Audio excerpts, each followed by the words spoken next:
वमा अरसलनाक इल्ला रहमतल लिलआलमीन। न सजाओ मसनद आदिला, न सजाओ मसनद आदिला कि मैं खुद सलीब बदोश हूँ। न सजाओ मसनद आदिला कि मैं खुद सलीब बदोश हूँ। मुझे मेरे ही हाल पे छोड़ दो, न सितम करो न करम करो।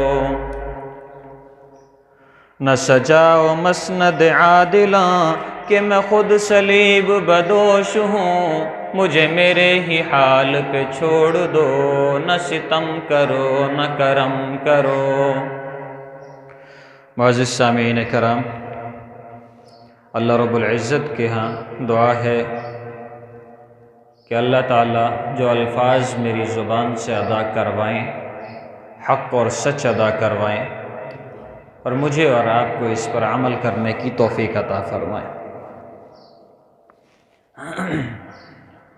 सामीन करम, कुरान पाक में अल्लाह रब्बुल इज़्ज़त का फ़रमान है, क़ुल इन कुन्तुम तुहिब्बूनल्लाह फत्तबिऊनी युहब्बिबकुमुल्लाहु व यग़फ़िर लकुम ज़ुनूबकुम। कि आप कह दीजिए कि अगर मुझसे मोहब्बत चाहते हो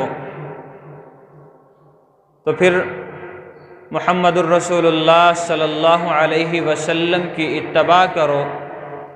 मुहम्मदुर रसूलुल्लाह सल्लल्लाहु अलैहि वसल्लम की इत्तबा हकीकत में मेरी इत्तबा है, और जिसने मुहम्मदुर रसूलुल्लाह सल्लल्लाहु अलैहि वसल्लम की इत्तबा की, अल्लाह रब्बुल इज़्ज़त उसकी बख्शिश के रास्ते हमवार फरमाते हैं। अल्लाह रब्बुल इज़्ज़त ने मुहम्मदुर रसूलुल्लाह सल्लल्लाहु अलैहि वसल्लम के मोहब्बत की बात इस वजह से की ताकि मुहम्मदुर रसूलुल्लाह सल्लल्लाहु अलैहि वसल्लम की मोहब्बत में मुहम्मदुर रसूलुल्लाह सल्लल्लाहु अलैहि वसल्लम की मोहब्बत में अल्लाह के दीन की समझ अता हो। क्योंकि जब तक किसी चीज़ की मोहब्बत दिल में न बैठ जाए तब तक उसकी समझ नहीं आती।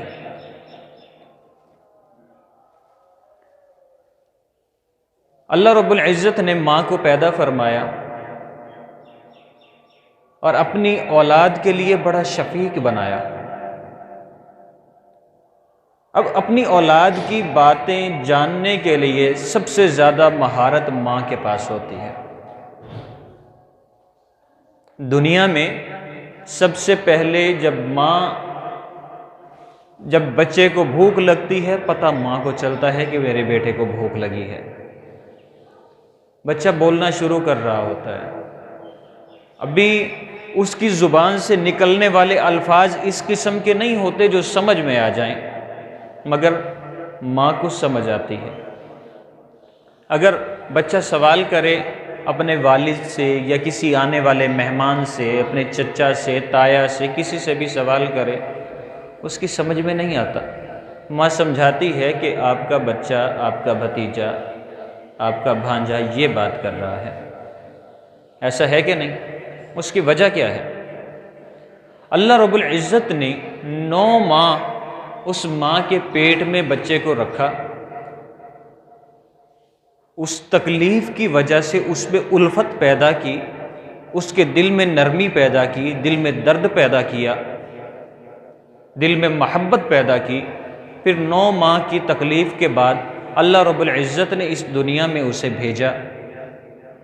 दुनिया में भेजा, माँ को एक ज़रिया बनाया कि माँ की वो जो मोहब्बत थी ना, वो उस वक्त मज़ीद उभर आई, और उस मोहब्बत के नतीजे में माँ को अपने बेटे की, अपने बच्चे की हर हरकत व सकनात समझ आने लगी। एक बच्चा जो सिर्फ रोता है, दूध पीता है और फिर सोता है, उस बच्चे को ये तो पता नहीं चल सकता कि मेरे पेट में दर्द है, मैंने अपनी माँ से कैसे जिक्र करना है। कर सकता है इस तरह? बच्चा अपनी माँ को, बाप को, किसी को ये नहीं बता सकता कि मेरे पेट में दर्द है, मेरे कान में दर्द है। लेकिन एक माँ वाहिद है जिसे पता लग जाता है कि मेरे बेटे के पेट में दर्द है, इस वजह से रो रहा है, मेरे बेटे के कान में दर्द है, इस वजह से रो रहा है। उसकी वजह क्या है? सबसे पहले अल्लाह ने मोहब्बत अता की, औलाद की मोहब्बत दिल में बैठी, मोहब्बत के दिल में बैठ जाने के बाद औलाद की समझ आने लगी। इसी तरीके से सबसे पहले क्या है? अल्लाह रब्बुल इज़्ज़त की मोहब्बत है अल्लाह के नबी अलैहिस्सलातु वस्सलाम को समझने के लिए। अल्लाह की मोहब्बत होनी चाहिए। जब अल्लाह की मोहब्बत दिल में होगी तो मुहम्मदुर रसूलुल्लाह सल्लल्लाहु अलैहि वसल्लम का इत्तबा समझ आने लगेगा। अल्लाह की मोहब्बत दिल में होगी, मुहम्मदुर रसूलुल्लाह सल्लल्लाहु अलैहि वसल्लम की बातें समझ आने लगेंगी। अल्लाह की मोहब्बत दिल में होगी, अल्लाह का कलाम कुरान पाक दिमाग दिल में बैठने लगेगा। और जब ये मोहब्बत ही नहीं होगी तो फिर कोई बात समझ में नहीं आएगी। हम अगर ये सोच लें कि मैं सारा दिन कमाता हूँ, मेरी वो कमाई मेरे कमाने का ज़रिया है, अगर मैं कमाने के लिए ना जाता तो आज मैं रोटी ना खाता। अगर सोच इस किस्म की हो, यानी अल्लाह से मोहब्बत नहीं, अल्लाह से मोहब्बत तब है कि अल्लाह पे यकीन हो। अब अल्लाह पे यकीन है, जब अल्लाह पे यकीन है तो फिर ये भी यकीन होगा कि आज मेरी रोटी की वजह मेरी कमाई नहीं बल्कि अल्लाह का फजल है, अल्लाह की रहमत है। जब ये बात समझ आने लग गई फिर ये भी समझ आएगा कि मुहम्मद रसूलुल्लाह सल्लल्लाहु अलैहि वसल्लम का दीन हमीद है क्या। और जब मुहम्मद रसूलुल्लाह सल्लल्लाहु अलैहि वसल्लम के दीन की तरफ हम जाते हैं तो अल्लाह रब्बुल इज़्ज़त ने आप सल्लल्लाहु अलैहि वसल्लम पर एक मेहरबानी फरमाई कि अल्लाह ने मुहम्मद रसूलुल्लाह सल्लल्लाहु अलैहि वसल्लम को हुक्म दिया कि अपने लोगों को, अपने मुसलमान लोगों को एक परचम के साए के नीचे जमा करें, एक कलमा यानी ला इलाहा इल्लल्लाह के नीचे जमा करें। किस लिए जमा करें? ताकि ये कामयाब हो जाए। और किस लिए जमा करें? ताकि एक जमात बन जाए। और किस लिए जमा करें? एक ताकत बन जाए। और किस लिए जमा करें? अपने घरों की इज्जत को पामाल होने से बचा लें। और किस लिए जमा करें? सैयद ज़ादे नज़र आएँ। और किस लिए जमा करें? इनकी औरतें सैयद ज़ादियाँ नज़र आएँ। आज हमने ना सैयद और सैयद ज़ादे को हमने तफरीक कर दिया, तकसीम कर दिया। अल्लाह ने हर उस औरत को सैयद ज़ादी कहा जो पर्दा करती हो, अहकामुल्लाह और अहकाम नबी सल्लल्लाहु अलैहि वसल्लम के मुताबिक अमल करती हो। अल्लाह ने क्या फरमाया? वो सैयद ज़ादी है। पर्दे का हुक्म हुआ ना, या अय्युहन नबिय्यु कुल्ली अज़वाजिका व बनातिका व निसाइल मुअ्मिनीना युदनीना अलैहिन्ना मिन जलाबीबिहिन ज़ालिका अदना अन युअरफ़्न फ़ला युज़ैन। अल्लाह ने हुक्म दिया पर्दे का। किस वजह से हुक्म दिया? अल्लाह ने फरमाया कि पर्दा इस वजह से किया करें कि ये सैयद ज़ादियाँ नज़र आएँ। किस वजह से? कि सैयद ज़ादियाँ नज़र आएँ, इनकी और काफिर की पहचान हो सके, इस वजह से पर्दा किया करें। एक नॉन मुस्लिम औरत और एक मुसलमान औरत की पहचान हो सके, इस वजह से पर्दा किया करें। अब एक परचम के नीचे किस वजह से इकट्ठा किया? इस वजह से जमा किया, इस वजह से इकट्ठा किया ताकि इज्जत वाले नजर आए,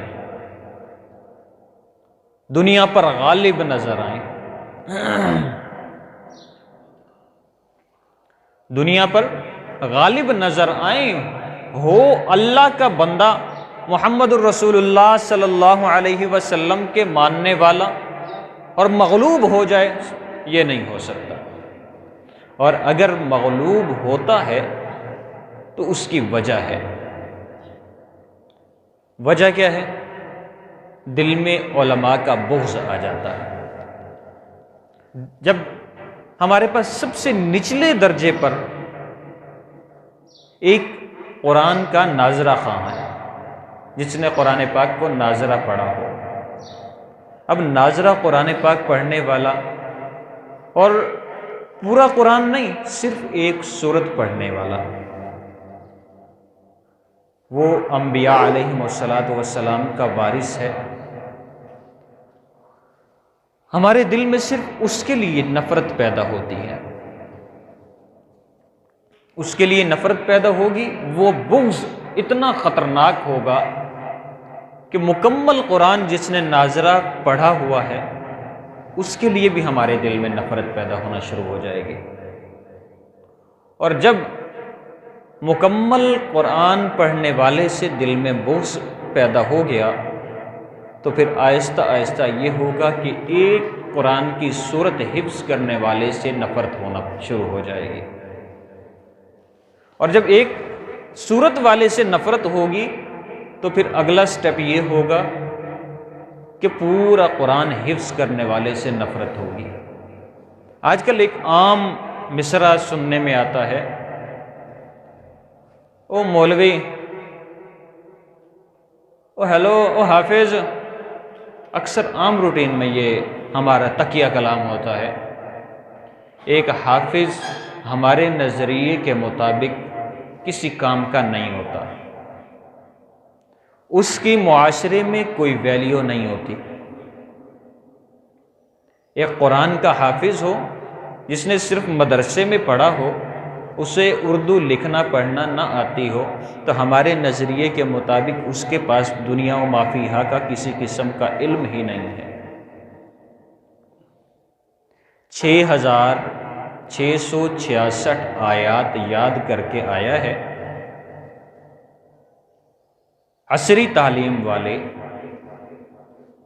एक बायोलॉजी की किताब याद करके दिखा दें हर्फ ब हर्फ, ज़बर ज़ेर में भी कोई ऊंच नीच ना हो। एक किताब, सिर्फ 9th के सेमेस्टर की एक किताब हिफ्ज़ करके दिखा दें, वो आके हाफिज़ के साथ मुकाबला कर लें, वो पूरी किताब हर्फ ब हर्फ सुनाए, ये पूरा कुरान हर्फ ब हर्फ सुनाए। अगर कुरान वाला ना जीते फिर कहिएगा। और इसे हम कहते क्या हैं कि ये तो जाहिल आदमी है। पिछले दिनों एक यूनिवर्सिटी में प्रोग्राम था जिसमें एक लेक्चरर आए हुए थे, इस्लामिक लेक्चरर हैं और इस्लामिक स्कॉलर भी हैं। उनसे एक तालिब इल्म ने सवाल किया कि हज़रत आपकी सारे मामलात ठीक हैं, आपकी बातें ठीक हैं, ये जो मस्जिद के इमाम हैं या मिंबर पे बैठे ख़तीब हैं, ये पढ़े लिखे नहीं हो सकते? बात को समझ रहे हैं? इमाम मस्जिद है, ख़तीब है, क्या ऐसा नहीं हो सकता कि ये पढ़े लिखे हो जाएं? उसका कहने का मतलब ये था कि ये सबसे बड़े जाहिल हैं जो मुसल्ले पर खड़े हुए हैं। अगर मुसल्ले पर खड़ा हुआ शख्स जाहिल है तो यकीन करें कि असरी तालीम में दुनिया की आखिरी डिग्री लेकर आने वाला 0 -0 -0 नीचे चलते जाएं, ये तो खड्डे में पड़ा है। क्यों? आप अपनी साइंस उठाएं, पूरी साइंस आपको कुरान पाक में मिलेगी। आप पूरी दुनिया का हजम उठाएं, पूरी दुनिया का टोटल रकबा कुरान पाक आपको निकाल कर देगा। अब तमाम रियाजियों को उठाएं, पूरी दुनिया में जितनी रियाजी इस्तेमाल की जा रही है वो कुरान हकीम देगा। आप इंसानी जिस्म को देख लें, बायो एक इंसानी जिस्म पर लिखी हुई, ये एक जिस्म पर लिखी हुई किताब है, और अक्सर जो मेडिकल स्टूडेंट होते हैं वो बायो रखते हैं ताकि आगे जाके वो डॉक्टरेट कर सकें। वो जो बायो की किताब पढ़ाई जाती है उसमें ये पढ़ाया जाता है कि इंसान की कितनी हड्डियां हैं, कितने जोड़ हैं, कितनी नसें हैं, किस जगह पे कौन सी नस काम कर रही है, उसमें दिल का काम क्या है, दिल किस काम के लिए, दिल क्या काम करता है, और उसका अमल दखल जिस्म में क्या है, कौन सी हड्डी टूट जाने पर किस तरीके से जोड़ा जाता है, कौन सी नस कट जाने पे किस तरीके से जोड़ा जाता है, दिल में अगर कोई मसला आ जाए उसका ऑपरेट करना पड़े तो किस जगह से नस निकाल के इस जगह फिट की जाती है। अल्लाह ने कौन कौन सी जगह पर इंसान के जिस्म में इंसानी स्पेयर पार्ट रखे हैं, ये सारी चीज़ें वही किताब बता रही है। कुरान उठाओ, अल्लाह रब्बुल इज़्ज़त ने पूरे का पूरा कुरान इंसान और इंसान के कामों पर लिखा, अल्लाह ने अता फरमाया है। कुरान में आसमान का जिक्र है, 7 आसमानों का जिक्र है, अर्श मुअल्ला का जिक्र है, कुरान में ज़मीन का जिक्र है, ज़मीन के नीचे बहने वाले पानी का जिक्र है, बारिश का जिक्र है, फसल का जिक्र है, इंसान के खुराक का जिक्र है, रिज़्क़ का जिक्र है, रिहाइश का जिक्र है। किस चीज़ की कमी कुरान पाक में है? आसमान और ज़मीन के तमाम उलूम, एक इतनी मोटी किताब, 30 पारे उसके, यानी कि 30 सेमेस्टर हैं। उन 30 सेमेस्टर्स में अल्लाह रब्बुल इज़्ज़त ने पूरे के पूरे इंसानी मामलात को रख दिया, और पूरे इंसानी मामलात को इन 30 पारों में रखने के बाद अल्लाह रब्बुल इज़्ज़त ने क्या किया? एक बच्चे को, मैक्सिमम 7 साल 8 साल तक के एक बच्चे को अल्लाह रब्बुल इज़्ज़त ने उसका हाफिज बना दिया। इतने बड़े इल्म का हाफिज, उसे हम क्या कहते हैं? ये तो जाहिल है, इसे तो कुछ आता ही नहीं है, इसे तो पता ही नहीं दुनिया में रहना किस तरीके से है। माजरत के साथ, अगर आप में से किसी को मेरी बातें बुरी लग रही हों तो मैं माजरत चाहूँगा, हकीकत यही है। और जब एक हाफिज के साथ बुग़्ज़ दिल में पैदा हो जाएगा, यकीन करें कि उसके बाद अगला नंबर एक आलिम का है, और आलिम के बाद ये सिलसिला चलते चलते चलते सहाबा कराम रिज़वानुल्लाहि ताला अलैहिम अजमईन तक पहुँचता है। सहाबा कराम रिज़वानुल्लाहि ताला अलैहिम अजमईन पर जब ये सिलसिला पहुँचता है तो मोहम्मद रसूलुल्लाह सल्लल्लाहु अलैहि वसल्लम का फरमान है, अल्लाह अल्लाह फ़ी अस्हाबी ला तत्तखिज़ूहुम मिन बादी गरज़ा फ़मन अहब्बहुम फ़बिहुब्बी अहब्बहुम वमन अबग़ज़हुम फ़बिबुग़ज़ी अबग़ज़हुम। आप फरमाते हैं कि तुम्हें अल्लाह का वास्ता है मेरे सहाबा को कुछ न कहना, मेरे सहाबा के साथ दिल में बुग़्ज़ न रखना।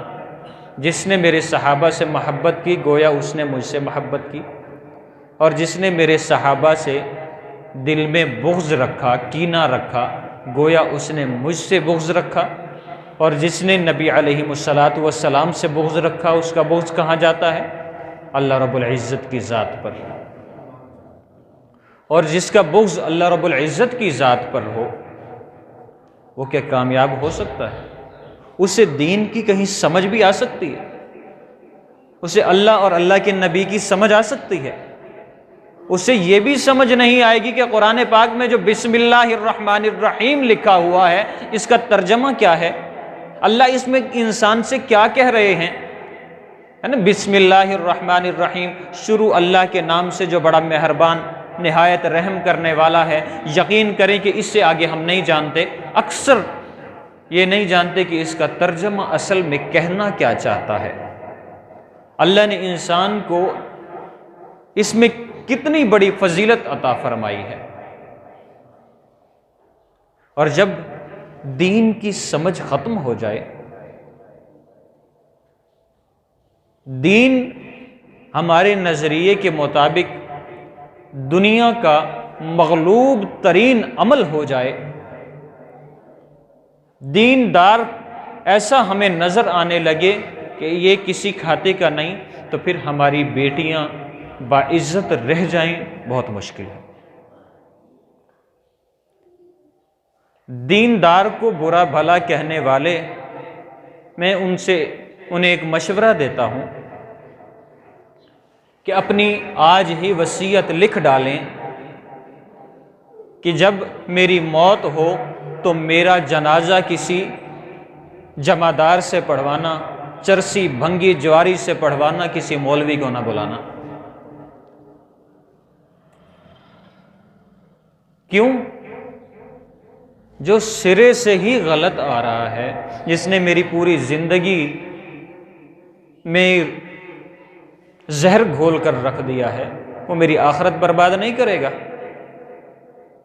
जिसने मुझे जिंदगी गुजारने का तरीका कुरान के मुताबिक बताया है, हदीस के मुताबिक बताया है, और मैंने उसे गलत तस्लीम किया है, जिससे मैंने गलत तस्लीम किया, गलत करार दे दिया, अगर वो मेरा जनाजा पढ़ाएगा, मुझे कब्र में दफनाएगा और कब्र के ऊपर खड़े होकर तिलावत करेगा, दुआ मांगेगा, तो क्या ख्याल है, फरिश्ते कोड़े नहीं मारेंगे कि तूने एक जाहिल आदमी को अपने जनाजे के लिए बुलवाया था, तूने एक जाहिल आदमी को कब्र में दफनाने के लिए बुलवाया था, तूने इस्लाम दुश्मन को अपने कब्र पर कुरान पढ़ने का कहा था। इसलिए मशवरा है कि वसीयत पहले ही कर दी जाए, क्योंकि जब बेदीन नमाज जनाजा पढ़ाने आएगा तो कोड़े हर सूरत में लगने हैं। यकीन करें कि अगर ये उलमा हमारी जिंदगियों को रोशन मुस्तकबिल न देते, रोशनी न दिखाते, तो आज हम में से कोई राम राम करता, कोई सितारों की पूजा करता, कोई सूरज की पूजा करता, कोई बुतों की पूजा करता, कोई किस तरफ मुंह करके सजदा करता, कोई किस तरफ मुंह करके सजदा करता। अल्लाह रब्बुल इज़्ज़त ने कुरान पाक किसके ज़रिए से हम लोगों तक पहुंचाया? इस वक्त कोई एक शख्स ऐसा है जिसे नबी अलैहिस्सलातु वस्सलाम ने कुरान सुनाया हो? मौजूद है कोई ऐसा शख्स? या कोई ऐसा शख्स जिसे एक हदीस सुनाई हो? ये चलो आप सल्लल्लाहु अलैहि वसल्लम बड़ी ऊंची हस्ती, सबसे पहले उनका विशाल हुआ, सहाबा बाद में मौजूद थे, सहाबा के बाद ताबईन, तबा ताबईन, जिसने तबा ताबईन में से किसी को देखा है, उस शख्स ने आके कुरान पाक सुनाया हमें। अरे 1400 साल पहले जो कुरान अल्लाह रब्बुल इज़्ज़त ने इस दुनिया में नाजिल फरमाया था, वो कुरान सही सही अगर हम लोगों तक पहुंचा तो उसका ज़रिया कौन बना? उलमा बने। नबी अलैहिस्सलातु वस्सलाम ने मुझे और आपको तो नहीं सुनाया। और हाँ, जब ये दीन समझ में आने लगता है ना, वक्त मुख्तसर है, तो फिर हमारे घरों की औरतें या किसी के घर की भी औरत, किसी के घर की बेटी, हमें ऐसा महसूस नहीं होता कि वो उसके घर की है, ये मेरे घर की है।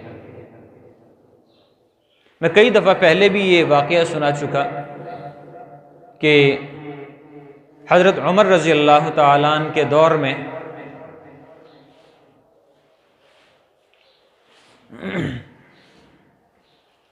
हज़रत उमर रज़ी अल्लाह ताला अन्हु के दौर में एक शख्स शाम से चला, एक शख्स शाम से चला और मदीना मुनव्वरा पहुंचा। अमीरुल मोमिनीन सैयदना उमर फारूक रज़ी अल्लाह ताला ने फरमाया कि नौजवान शाम से आए, मदीना मुनव्वरा पहुँचे, कि दरमियान के लोग आपको कैसे मिले? जितना रास्ता आप तय करके आए, लोग कैसे पाए? जवाब मिला, अमीरुल मोमिनीन, मैं शाम से चला, मदीना मुनव्वरा पहुँचा, मुझे ऐसा महसूस हुआ एक बाप की औलाद है। आज एक घर में एक बाप की औलाद साबित करके दिखा दे। एक घर में हम एक बाप की औलाद बनकर नहीं रहते। भाई का भाई से ऐसा झगड़ा होता है कि एक दूसरे की शक्ल देखना पसंद नहीं करते। नबी अलैहिस्सलातु वस्सलाम ने क्या फरमाया? अल मुस्लिम अखुल मुस्लिम, मुसलमान मुसलमान का भाई है।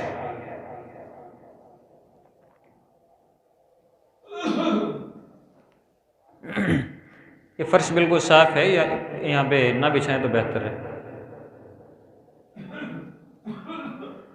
नबी अलैहिस्सलातु वस्सलाम ने फरमाया मुसलमान मुसलमान का भाई है। ये नहीं फरमाया कि खून का रिश्ता होगा तो भाई होगा, वरना भाई नहीं होगा। मुसलमान को मुसलमान का भाई बनाया, किस वजह से बनाया? ताकि एक दूसरे का लिहाज कर सके। काफिर देखे तो ये पहचान न सके कि ये मुसलमान का बच्चा है, लेकिन किसी भाई, ये दोनों भाई हैं, रिश्तेदार हैं, या सिर्फ मुसलमान भाई हैं। इनका कोई खूनी रिश्ता है, कोई रज़ाई रिश्ता है, दूध पिया हो, ऐसा कोई रिश्ता है?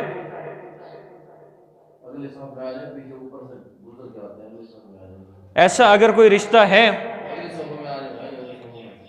फिर तो आप सल्लल्लाहु अलैहि वसल्लम का दीन कमज़ोर कहाँ से होता है? हम खुद करते हैं। किसी यहूदी नसरानी ने आज तक आपसे आके कहा है कि तुम इस्लाम के मुताबिक भाई क्यों बने? किसी ने कहा? किसी नसरानी ने आके हमारे घरों में दरार डाली? नहीं। पैसा पैसा करते हम भागते हैं। बड़ी बिल्डिंग, बड़ा मकान, बड़ी गाड़ी, बड़ा प्लाट, बड़ी जमीन, कब्र भी बड़ी मांगी है कभी? हमारा हर सवाल, हमारा हर प्रोजेक्ट बहुत वसी होता है। एक आदमी जिसने 100 मंजिला इमारत बनानी है, वो अपनी 100 मंजिला इमारत तो बनाता है, वहां पे इमरजेंसी एग्जिट भी रखता है, मगर इतने बड़े प्रोजेक्ट में कहीं मौत का तज़किरा नहीं होता। जबकि उस प्रोजेक्ट में काम करने वाले कई मजदूर उसी प्रोजेक्ट की वजह से मारे जाते हैं, लेकिन वहां पे मौत का तज़किरा नहीं है।